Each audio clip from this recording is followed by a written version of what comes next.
দিল্লির মসনদ যে কোনো মুহূর্তে চূড়ান্তভাবে ভেঙে চুরমার হয়ে যেতে পারে, তাসের ঘরের মতো উড়ে যেতে পারে সব কিছু। বাংলাদেশে যা যা ঘটেছে ঠিক তাই ঘটছে। শেষ পর্যন্ত দেখুন, আমি সব কিছু আপনাদেরকে বলছি। আজকে দিল্লিতে এবং ভারতে যা যা হচ্ছে খুবই করুণ অবস্থা।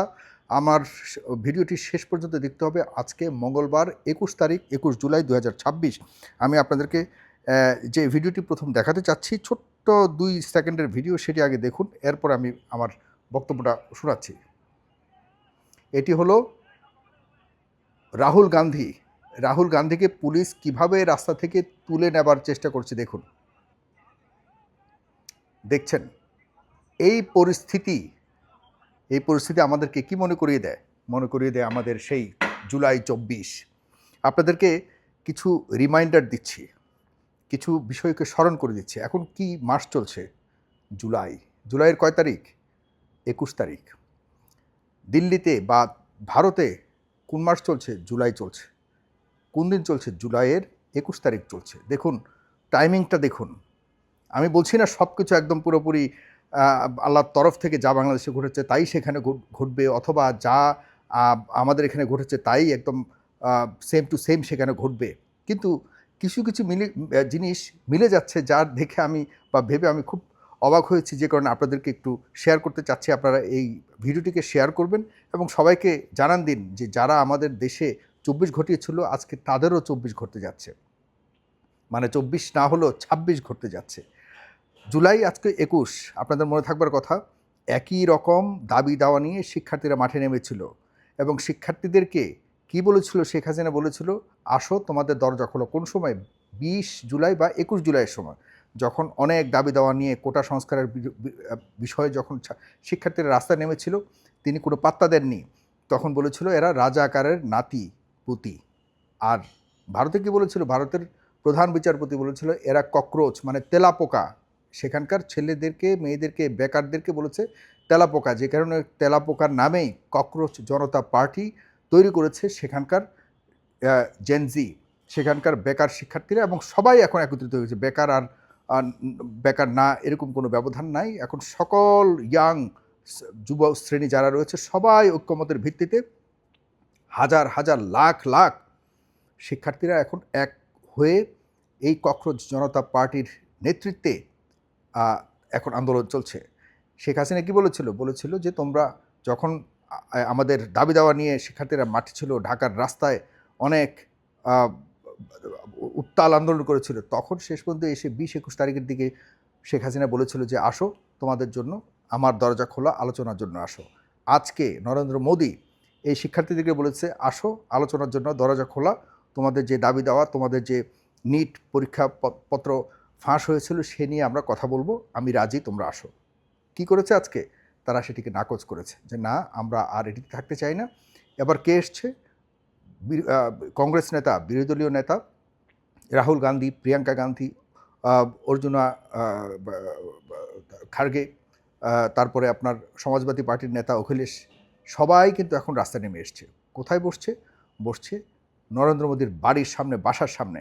সেখান থেকে আজকে এই সব শীর্ষ নেতাদেরকে, বিরোধী দলের শীর্ষ নেতাদেরকে ধরে নিয়ে গেছে, তুলে নিয়ে গেছে। কীভাবে তুলে নিয়ে গেছে দেখছেন তো আপনারা, যে রাস্তার মধ্যে শোয়া ছিল, মানে শুয়ে পড়েছিল রাহুল গান্ধী, সেখান থেকে টেনে হিঁচড়ে তাকে কিন্তু গ্রেপ্তার করেছে। এরপর অন্যদেরকেও প্রিয়াঙ্কা গান্ধীকেও গ্রেপ্তার করেছে, অখিলেশকেও গ্রেপ্তার করেছে, অন্যদেরকেও গ্রেপ্তার করেছে। এতে করে কি হয়েছে? এতে করে আর মানে দিল্লি কেন্দ্রিক আর এই আন্দোলনটা থাকবে না। এই আন্দোলনটা চলে যাবে কোথায়? এই আন্দোলনটা সারা ভারত জুড়ে এখন শুরু হয়ে যাবে। কারণ এরা সবাই শক্তিশালী। দুজন আছে মুখ্যমন্ত্রী, অখিলেশ যাদব থেকে শুরু করে অন্য আরেকজন আছে, তারা কিন্তু খার্গে সাহেব কিন্তু মুখ্যমন্ত্রী, তাকেও কিন্তু গ্রেপ্তার করা হয়েছে। সুতরাং এখন এই আন্দোলনটা শুধুমাত্র আর ককরোচ জনতা পার্টির আন্দোলন নয়, এবং আজকে যতটুকু শুনতে পেয়েছি যে এটি এখন ওই শুধুমাত্র যে নিট প্রশ্নপত্র নিয়ে আলাপ করবে এই আহ্বানের মধ্যেই না।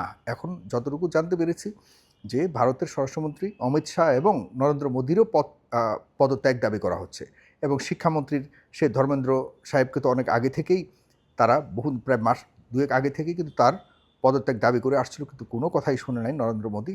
আস্তে আস্তে এখন দেখা যাচ্ছে যে এই দাবির সংখ্যা সময় সময় বাড়ছে।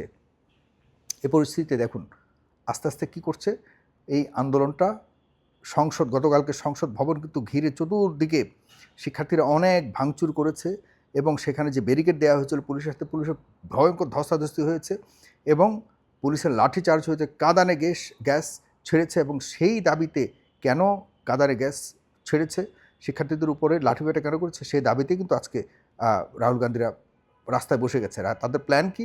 তারা আজকে ধর্না বলে, সেখানে ধর্না ধরা মানে হলো দাবি নিয়ে অবস্থান ধর্মঘট যেটাকে বলে, যেটা আমরা করতে চেয়েছি, আমাদের ছেলেরা করতে চেয়েছিল 24-এর আন্দোলনে, ঢাকাকে আমরা ঘেরাও করে ফেলবো, সেই আন্দোলনের কাছাকাছি যাচ্ছে। আমাদের 24-এর যে আন্দোলন ছিল সেটি প্রায় একই অবস্থাতে চলে যাচ্ছে।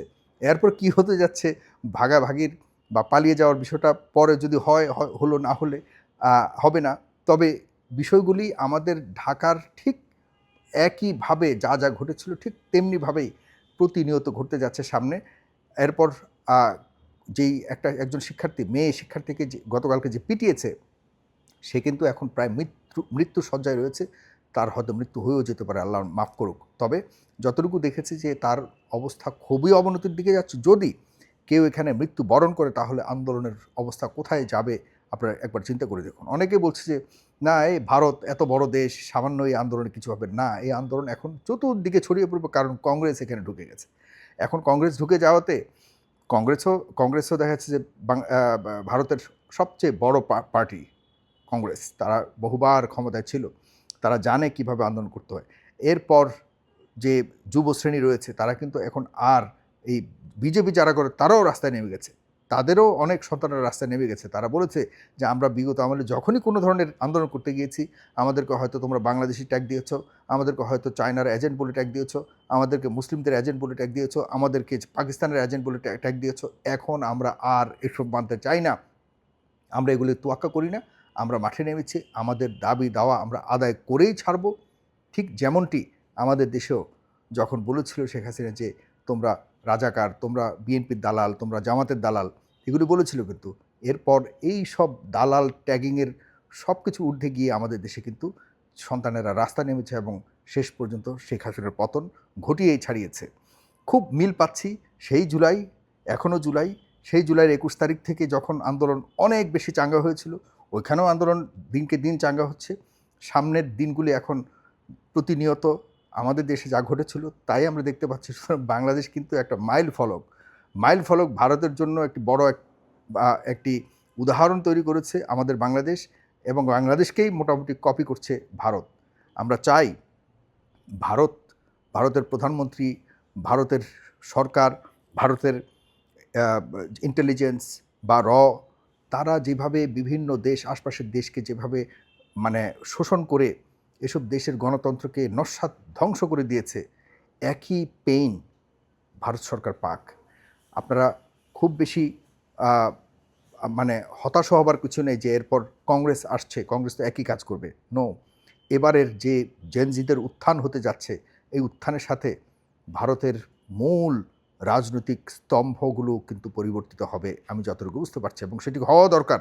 ভারতের শিক্ষা পাওয়া দরকার যে তোমরা যারা অন্যান্য দেশে গিয়ে তাদের আভ্যন্তরীণ, তাদের সার্বভৌমত্বকে ভেদ করে সেসব দেশে তোমরা নিজেদের ইচ্ছা, স্বাধীনভাবে ইচ্ছাকে বাস্তবায়ন করবার চেষ্টা করেছো অবৈধভাবে, সেই একই জিনিস তোমাদের দেশে ঘটতে যাচ্ছে এবং এখান থেকে তোমাদের চরম শিক্ষা পাওয়া উচিত, এবং সেটি শিক্ষা পেতে যাচ্ছে বলে আমি মনে করি। দেখতে থাকুন। আমি খুব জিস্টটুকু বলবো, আরও অনেক কিছু ঘটছে, অনেক মজার বিষয় ঘটছে। আমার ভিডিওটাকে আপনারা শেয়ার করুন আর ফলো করুন। দেখা হবে পরবর্তী ভিডিও।